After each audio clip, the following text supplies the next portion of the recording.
There are two types of physical quantities. One is scalar and the other is vector. Now, why do we need two different type of physical quantities? It's very simple and easy to understand. Let's say I ask you to buy 12 bananas of mass 5 kg.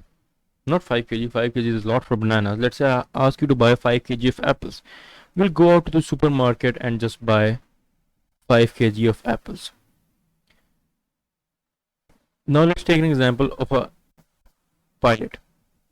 The pilot is flying the airplane. Now in the sky there are no roads, there are no signboards where the pilot knows where to turn. I have to specify the pilot in the direction he wants to go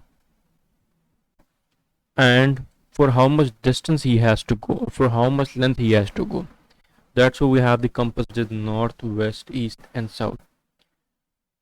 Now this type of physical quantity is called a vector quantity. The other type of physical quantity is called a scalar quantity. Scalar quantity is 5 kg of apples. It has no direction. It has only its magnitude and its unit.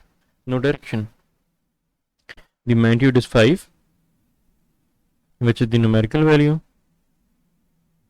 and this is its unit. For vector,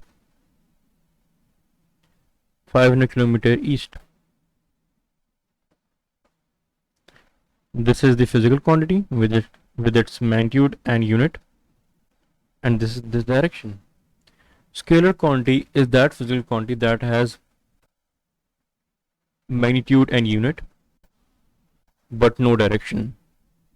Now what are different types of scalar quantities? You can simply guess them. Mass, length, time, speed, temperature. Temperature has no direction. We don't say that temperature is 15 degrees Celsius due north. We just say that temperature is 15 degrees Celsius. Mass, length, time, speed, temperature, energy, power. Any physical quantity that doesn't have a direction is a scalar quantity.